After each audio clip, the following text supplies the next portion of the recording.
ulama itu, ratusan ulama itu yang dulu sudah benar, mereka tuh nggak meleset, sudah betul. Tapi kenapa kok Imad bisa begitu yakin hanya dia yang benar, semua ulama salah? Sehingga dari sini kita bisa kesimpulkan sudah jelas-jelas dia yang menyimpang. Salah satu tadi itu, diantaranya dia mengabaikan dan menabrak tatanan ilmu nasab. Saya tadi udah tegaskan masalah syarat zaman yang itu merupakan syarat mutlak kata Imad dan kawan-kawan, itu adalah syarat yang dibuat-buat. Kalau ada kitab sezaman, ya boleh-boleh saja, bagus-bagus saja. Tapi itu bukan syarat mutlak yang kemudian karena nggak ada kitab tersebut lalu dianggap nasab tidak tersambung. Tadi kita sudah uraikan panjang lebar, saya kira yang masalah itu sudah tuntas. Kemudian di antara kaidah nasab berikutnya yang diabaikan, saudara Imad ini selalu mengatakan nasab habaib Ba'lawi mardudun batil, tertolak, batal. Oh, bahkan mustahil. Mustahil tersambung. Nah, ini nih lagi-lagi hal ini timbul karena mengabaikan klasifikasi nasab menurut ulama nasab. Ini penyimpangan terkait ilmu nasab juga. Kalau orang paham ilmu nasab, ini basic sekali. Hampir di semua kitab teori nasab ini yang dijadikan rujukan oleh Imad disebutkan, ya, nasab itu ya setidak-tidaknya ada beberapa klasifikasi, ada beberapa perincian. Saya ambil secara global. Setidak-tidaknya ada 4 bagian. Ada yang namanya nasab sahih atau nasab thabit. Nasab sahih ini adalah nasab alladzi ta'akkada thubutuhu bisilsilatin sahihah. Nasab yang telah dipastikan kebenarannya melalui rantai yang sah, ya, mujma'un ala sihhatiha min qibalin nasabin al-muhaqqiqin, yang disepakati keabsahannya oleh para nasabah yang muhakkik. Di sini maksudnya disepakati setiap nasabah yang membahas nasab tersebut menganggap sah. Nah, kalau yang nggak bahas ya layun sabuli sakitin qaulun. Kalau yang nggak bahas ya berarti dia nggak ada pendapat. Ini kita bicara setiap ulama nasab yang ngebahas nasab tersebut menganggap itu sah. Nah, itu nasab yang seperti ini dianggap sebagai nasab sahih atau disebut juga sahihun thabit. Nah, itu yang pertama. Dan para ulama dengan kesaksian mereka mengatakan nasab Ba'lawi termasuk kategori ini karena semua nasabah yang bahas nasab Ba'lawi menganggap ini nasab sah. Nggak ada satupun nasabah yang bahas nasab Ba'lawi kemudian menganggap nasabnya tidak sah, sehingga dia masuk kategori yang pertama. Nah, suku bangsa Arab ini banyak sekali, ya, yang kalau kita kembalikan kepada ilmu nasab itu ada yang disebut dengan istilahnya Qahtaniyun, Adnaniyun. Qahtaniyun ini terbagi 2 dia. Ada Qahtan bin Amir bin Sam bin Nuh kepada Nabi Allah Nuh. Satu lagi Qahtan bin Al-Humaisa. Qahtan bin Humaisa ini sampai dia kepada Nabi Allah Ismail bin Ibrahim alaihi wassalam. Nah, yang satu lagi Adnaniyun. Adnaniyun itulah yang melahirkan junjungan Nabi besar Muhammad sallallahu alaihi wasallam, ya, yang kemarin diributkan oleh, ya, Imad namanya, ya, dari Banten. Imad itu tiang, tapi sekarang tiangnya sudah roboh. Kenapa? Karena yang disampaikan tidak didasari oleh ilmu pengetahuan, emosi, ya. Karena banyak orang-orang yang datang dia ke Rabithah Alawiyah yang ada di Tanah Abang itu minta nasab supaya disambungkan kepada Rasulullah Sallallahu Alaihi. Banyak yang tidak dapat itu, termasuk teman-teman kita tidak dapat. Akhirnya ngoceh lah dia, orang Arab dijelekkan, nasabnya Nabi juga dijelekkan. Ya, ini tidak punya etika namanya, ya, etika. Iya, tidak ada nasab itu, tidak ada katanya. Lah kalau nasab tidak ada, hadis itu apa isinya? Isinya sanad haddatsana akhbarana, isinya sanad. Kenapa kita ribut-ribut dengan sanad? Iya kan?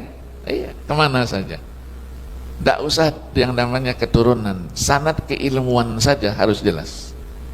Kalau sanad keilmuannya tidak jelas, berarti dia belajar agamanya liar. Ngajarkan orang kepada orang satu kitab, sementara dia sendiri tidak pernah belajar, itu liar. Nah, kalau dia sendiri liar, muridnya bagaimana? Ilmu genealogi adalah merupakan bagian dari ilmu sejarah. Bahkan bisa dikatakan ilmu nasab atau ilmu genealogi merupakan ilmu bantu sejarah. Maka kajian ilmu nasab harus memiliki karakteristik kajian sejarah. Dia harus bersifat empiris, scientific dividend, harus bisa dibuktikan secara ilmiah. Tidak boleh ada sebuah narasi sejarah kita taken for granted, menerima begitu saja. Harus dibuktikan.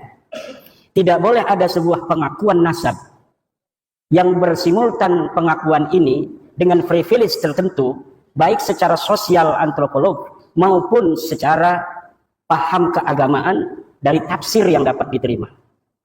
Ketika ada susunan nasab, umpama tentang baginda Nabi, dia mengaku merupakan bagian dari keturunan baginda Nabi besar Muhammad SAW, maka kita harus uji di meja saintifik, harus dibuktikan secara ilmiah berdasarkan metodologi kajian ilmiah sejarah yang dapat diterima bersama. Bukan hanya diterima oleh ahli nasab, tapi juga logika kebenarannya dapat diterima oleh semua orang. Saya kecil-kecilan mengkaji nasab orang yang mengaku keturunan Nabi di Indonesia. Dari klan Ba'alawi, yang sama ini mengaku sebagai keturunan daripada baginda Nabi besar Muhammad SAW. Saya gunakan prosedur di dalam kajian penelitian sejarah. Yang pertama adalah heuristik. Saya kumpulkan sumber-sumber sejarah, sumber-sumber yang membantu penelitian saya di dalam bagaimana menguji kebenaran sebuah tesis pengakuan berdasarkan silsilah-silsilah urutan nasab yang ada bahwa dia merupakan keturunan Nabi. Baik dari manuskrip-manuskrip zaman masa lalu sesuai dengan zamannya maupun dari kitab-kitab yang sudah dicetak. Kemudian saya melakukan verifikasi sumber. Saya kritik, saya verifikasi validitas dan orisinilitasnya. Kemudian saya pilah mana sumber-sumber yang primer. Adakah sumber yang langsung ditulis oleh orangnya atau ditulis oleh orang lain tetapi dia pernah bersama dengan orang-orang yang ditulis dengan nasab itu, atau sumber itu tidak sezaman tetapi masih begitu dekat yang dapat melacak sebuah kebohongan apabila apa yang dikatakan sebelumnya adalah merupakan sebuah kebohongan. Setelah mengadakan verifikasi dan memilah, kemudian saya melakukan interpretasi sumber. Dari data-data yang saya ambil dari sumber-sumber itu, saya interpretasikan sehingga kemudian memunculkan sebuah kesimpulan sejarah, historiografi, bagaimana sebenarnya kedudukan dari nasab Ba'alawi tersebut. Dan inilah hari ini yang akan saya sajikan kepada Anda semua.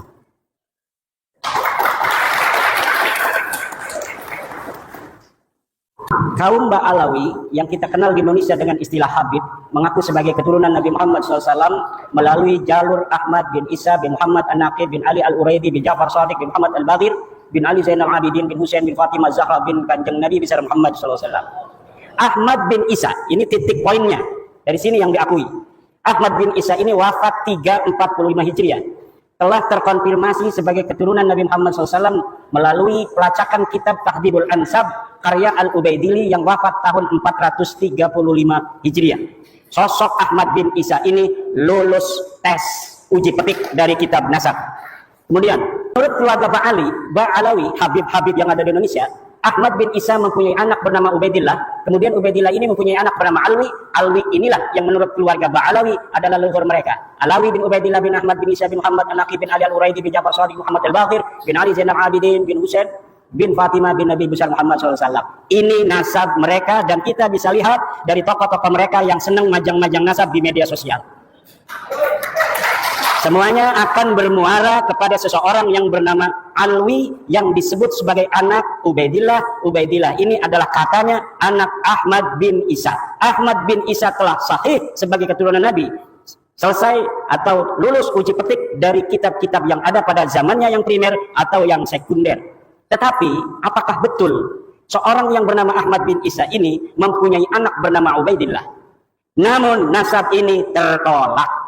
Saya senang kalau menulis bikin kesimpulan dulu, biar orang itu tidak mengira-ngira. Karena urutan nasab seperti ini baru muncul dalam kitab keluarga Ba'alawi setelah 550 tahun pasca wafatnya Ahmad bin Isa. Tadi kita kenal wafatnya 345.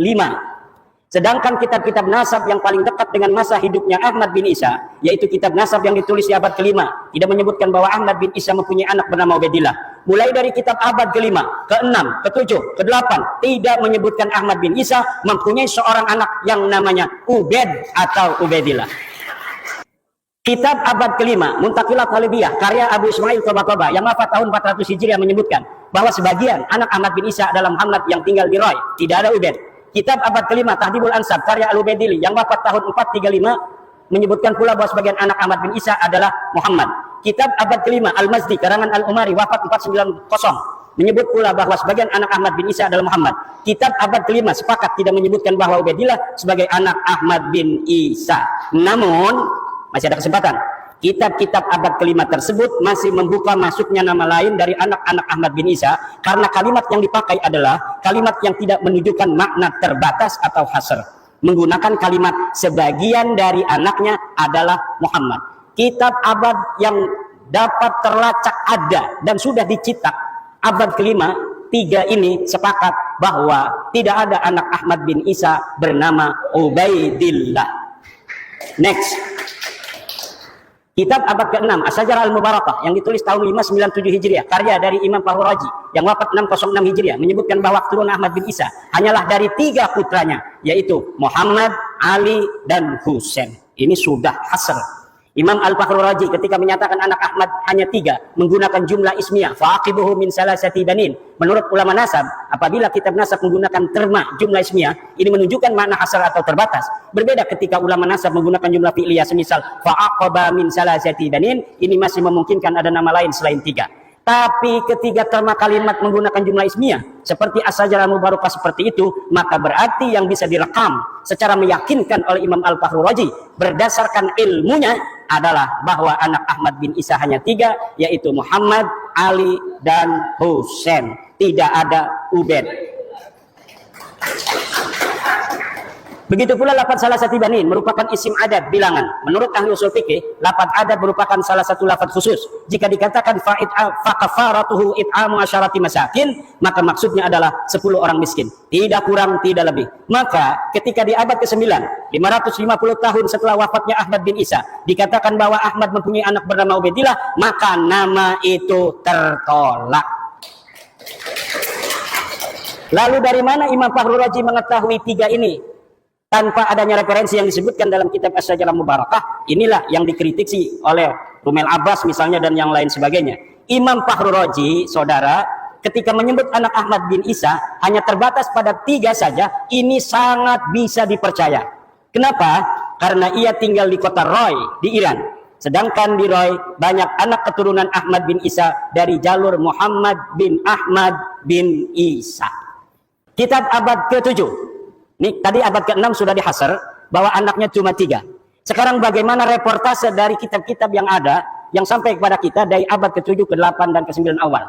Kitab abad ke-7 Al-Fahri, karangan Imam Al-Marwazi yang wafat 614 Hijriah, juga tidak menyebut nama Ubaidillah sebagai anak Ahmad bin Isa. Ia hanya menyebutkan bahwa sebagian anak Ahmad bin Isa adalah Muhammad.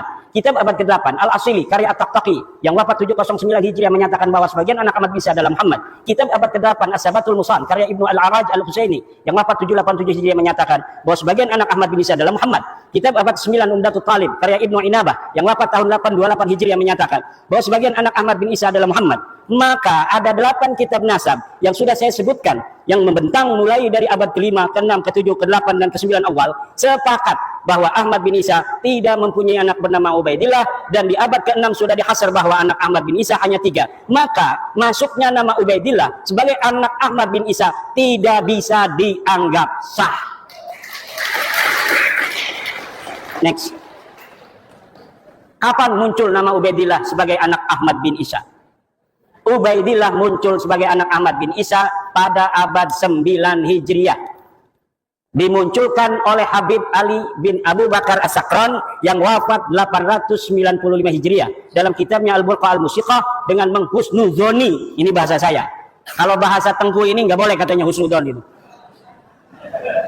Nama Abdullah yang ada pada As-Suluk sebagai Ubaidillah. Ceritanya ada kitab sejarah yang menyebutkan sebuah silsilah dari seorang ahli hadis yang bernama Ali, Abu Hasan Ali bin Muhammad, terus binnya kemudian dia bin Abdullah bin Ahmad bin Isa.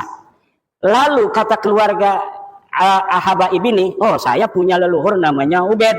Mungkin Ubaid ini adalah Abdullah. Maka kemudian diurutlah nasabnya dengan menghusnudzoni nama leluhurnya Ubaid ini sebenarnya namanya adalah Abdullah. Yang kemudian ditasgir menjadi Ubaidullah. Lanjut. Ini ada keterangannya. Di tahun 732 sudah ada orang yang dicatat kitab As-Suluk sebagai anak Ahmad bin Isa. Selain dari 3 anaknya yang disebut dalam As-Sajalah Mubarakah. Namanya Ali dari keluarga Bajadid Abu Alwi. Katanya ia keturunan Ahmad bin Isa dari anaknya yang bernama Abdullah.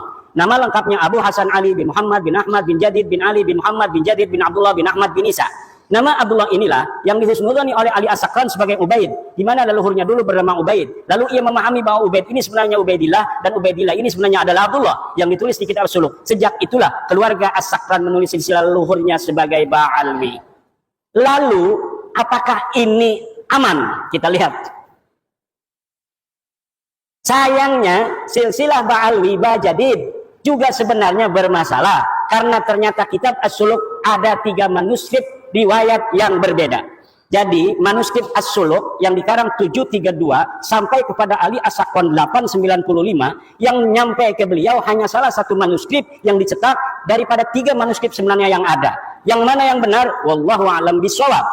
Yang jelas ad-dalilu idza tarakahul ihtimalu saqata bihil istidlal. Sebuah dalil apabila telah masuk di dalamnya ada kemungkinan ihtimal yang tidak qat'i, maka dia tidak boleh dijadikan lagi sebagai dalil. Manuskrip pertama silsilah Jadid terdapat dalam manuskrip di Paris berangkat tahun 810 Hijriah. Manuskrip itu menyebutkan bahwa Abu Hasan Ali bin Muhammad bin Ahmad bin Hadid bin Ahmad bin Isa. Tidak ada nama Abdullah. Sedangkan tadi Ali As-Sakran menyambungkan nasabnya kepada Ahmad bin Isa melalui Abdullah karena dia punya leluhur yang namanya Ubaid, kemudian dihusnudzoni sebagai Abdullah. Sekarang Abdullahnya di sini di dalam manuskrip Paris ini tidak ada. Lalu bagaimana? Ya putus, rungkad. Nah ini ada manuskrip dari Parisnya. Kalau kita bicara sejarah harus scientific evidence yang dapat dibuktikan dalam meja ilmiah. Dari manuskrip ini, bagaimana seorang Abu Hasan Ali yang disebut As-Suluk wafat tahun 620 Hijriah. Ini Abu Hasan Ali disebut dalam kitab As-Suluk. As-Suluk ini adalah kitab sejarah yang menjadi pandoman orang-orang Yaman untuk mengurutkan silsilah keyamanan mereka hari ini. Dan ini dapat dipercaya kitab As-Suluk. Maka banyak orang-orang yang mencantolkan diri dalam sejarah asli As-Suluk agar leluhur mereka nampak menyejarah. Walaupun dulunya leluhur mereka tidaklah terjadi sesuatu hal yang membanggakan dan berprestasi. Hanya menjadi urutan kelima dari nasab Ahmad bin Isa. Saya ulangi, dari manuskrip ini bagaimana seorang Abu Hasan Ali yang disebut As-Suluk wafat 620 Hijriah hanya menjadi urutan kelima dari nasab Ahmad bin Isa yang wafat 345 Hijriah. Berarti setiap generasi baru mempunyai anak di umur 55 tahun. Dan ini tidak masuk akal dalam ilmu genealogi, di mana setiap generasi dengan generasi berikutnya berjarak lahir dan wafat rata-rata harusnya 33 tahun. Dan dengan manuskrip ini, cantolan Habib Ali As-Sakran menjadi bias dan tidak sah. Karena apa? Karena Habib Ali As-Sakran mencantolkan keluarganya ke Ba'alawi karena ada nama Abdullah yang disebut As-Suluk. Sedangkan di dalam manuskrip As-Suluk versi Paris ini, Abdullahnya te'aya. Silakan. Next. Manuskrip kedua As-Suluk. Manuskrip kedua As-Suluk silsilah Jadid adalah Abu Hasan Ali bin Muhammad bin Ahmad bin Hadid bin Abdullah bin Ahmad bin Isa. Dalam manuskrip 2 ini, nama Abdullah memang ada, namun jumlah nama hanya 6. Ada tambahan nama Abdullah dari versi manuskrip yang pertama. Perkiraan jarak wafat dan lahir antara nama-nama itu 45 tahun. Walau lebih muda dari manuskrip sebelumnya, tetapi tidak masuk akal. Ditambah dari sini, dipahami bahwa nasab Bajadid ini mudtoribah, berubah-ubah, yang menunjukkan bahwa nasabnya ada masalah, sulit untuk dikatakan sahih. Lanjut.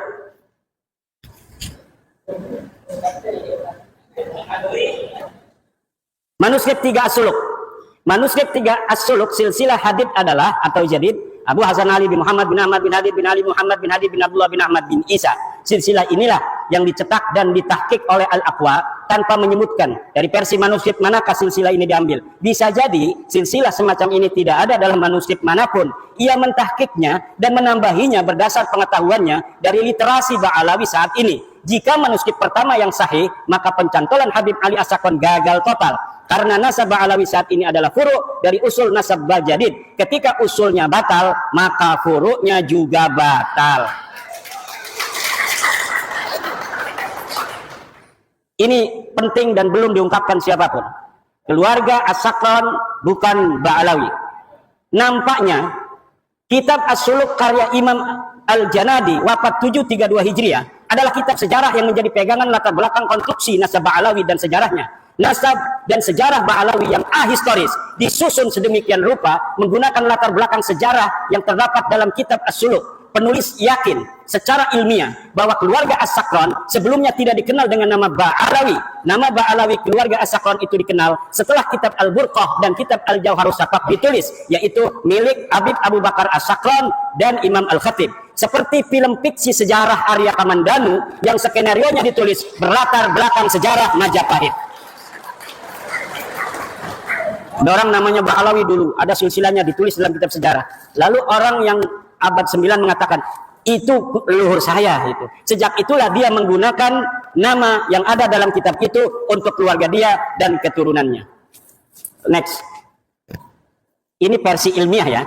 Interpretasi dari sumber-sumber yang kita dapatkan. Perhatikan kitab An-Nabhah Al-Ambariyah. Ini kitabnya. Setiap saya ngomong kitab saya tidak sebutkan, tetapi ada foto dari kitab dan halamannya. Perhatikan kitab An-Nabhah Al-Ambariyah karya Muhammad Kadzim bin Abil Futuh wafat 880 Hijriah. Dalam kitab itu di halaman 53 disebutkan bahwa Banu Abi Alwi adalah Abu Alwi bin Abil Jadid bin Ali bin Muhammad bin Ahmad bin Jadid. Dalam kitab itu, ulama yang hidup di abad 9 dan tinggal di Yaman sama sekali tidak menyebut nama-nama keluarga Ali As-Sakran yang ada pada masa itu atau sebelumnya. Seperti Faqih Muqaddam Muhammad Sahib Mirbat sebagai Ba'alawi. Ia hanya menyebut keluarga Jadid. Padahal pengarang kitab An-Nabhah Al-Ambariyah ini hidup semasa dengan Ali As-Sakran. Kalau pada masa itu dan sebelumnya keluarga Habib Ali As-Sakran dikenal sebagai Ba'alawi, tentunya Muhammad Kadzim akan menulis contoh-contoh Ba'alawi selain dari Jadid disebutkan, yaitu dari keluarga-keluarga Faqih Muqaddam dan sebagainya. Ini membuktikan bahwa keluarga Ba'alawi yang terkenal itu hanyalah dari keluarga Jadid. Keluarga Ali As-Sakran dan leluhurnya sebelumnya bukan keluarga Ba'alawi. Jika keluarga As-Sakran dikenal dengan nama Ba'alawi, tentu Abil Futuh yang hidup sejaman dengan As-Sakran akan menyebut minimal satu nama yang mengindikasikan bahwa keluarga As-Sakran adalah bagian dari Ba'alawi. Perhatikan kitab An-Nabhah Al-Ambariyah halaman 53, di sini nggak kelihatan, silahkan di Google saja. Next. As-Sakran hanya bisa menyebut dua nama keluarga Jadid. Habib Ali As-Sakran yang mengatakan bahwa Jadid yang ada dalam kitab sejarah itu As-Suluk adalah saudara dari Alwi, leluhur dia. Hanya bisa menyebutkan dua nama keluarga Jadid. Dua nama itu persis sama dengan yang disebut kitab As-Suluk, yaitu Abu Hasan Ali dan Abdul Malik yang berketurunan di India. Jika Jadid adalah betul-betul saudara Alwi, leluhurnya yang ditulis, dan ini pun saya yakin tidak ada orangnya, tentu akan banyak nama-nama selain keduanya yang diketahui Ali As-Sakran. Tapi mengapa As-Sakran seperti orang asing di keluarga Bajadid hanya mengetahui dua nama dari keluarga Bajadid yang diketahui dari kitab As-Suluk, yang bukan hanya diketahui oleh dia, kita juga mengetahui bahwa keluarga Jadid mempunyai dua nama yang tertulis dalam sejarah, yaitu Abu Hasan Ali dan Abdul Malik. Apa bedanya saya dengan dia? Sama-sama mempunyai dua nama saja, padahal dia mengaku sebagai keluarga besarnya. Silakan. Makam Ahmad bin Isa ditemukan setelah 602 tahun. Ahmad bin Isa yang wafat tahun 345 Hijriah, makamnya hari ini berada di Husaisah. Lalu apakah makam itu sudah dikenal sejak tahun wafatnya itu, yaitu 345? Al-Janadi 732 Hijriah tidak merekam adanya makam Ahmad bin Isa, padahal ia sejarawan yang rajin mencatat nama-nama makam yang diziarahi dan dianggap berkah. Artinya, pada tahun 732 Hijriah itu, makam Ahmad bin Isa belum dikenal seperti saat ini. Telah berjarak 387 tahun sejak wafatnya, makam Ahmad bin Isa belum dikenal orang. Ini dalam reportase As-Suluk yang rajin jarah-jarahin makam, tetapi dia mencatat nama makam-makam lain, tidak mencatat nama Ahmad bin Isa yang katanya sudah wafat 345 Hijriah di Yaman. Ini orang Yaman Al-Janadi. Syekh Ahmad bin Hasan Muallim menyatakan, Tidak ada dalam sejarah Yaman makam diagungkan yang di atasnya ada mashhad dan masjid sampai separuh abad 5, kecuali yang disebut sebagai Masjid Syahidain di San'a, Al-Quburiyah fil Yaman 176. Lalu kapan berita bahwa Ahmad bin Isa ini dimakamkan di Husaisah? Berita awal yang didapatkan adalah Makhrama 947 Hijriah dalam kitabnya Qaladatun Nahar fi Wafayat A'yanid Dahr disebutkan bahwa makam Ahmad bin Isa di Husaisah. Qaladatun Nahar fi Wafayat A'yanid Dahr 2/518 Asy-Syamilah. Berarti berita bahwa Ahmad bin Isa dimakamkan di Husaisah baru setelah 602 tahun setelah wafatnya Ahmad bin Isa. Kitab tersebut pula menyebutkan bahwa keyakinan makam Ahmad bin Isa di Husaisah itu karena Habib Abdurrahman bin Muhammad berziarah di situ dengan isyarah adanya cahaya yang nampak di atas sananya. Jadi ditemukannya makam itu setelah ratusan tahun bukan karena adanya kitab sejaman yang menyebutkannya, tetapi berdasarkan isyarah spiritual. Diceritakan di situ bagaimana cara menemukannya, yaitu dengan meminta doa kemudian melihat cahaya. Ada cahaya di situ maka ditetapkanlah makamnya di situ. Dan sekarang banyak terjadi seperti itu, makam-makam baru yang dulunya kita tidak mengetahui pernah ada makam di situ, kemudian sekarang ada makam. Ini masih mending, tidak merampok siapa-siapa, dia hanya berbohong. Makamnya sudah ada namanya, kemudian namanya dibelokin kemana-mana, tidak sesuai dengan tradisi riwayat dari keluarganya sendiri.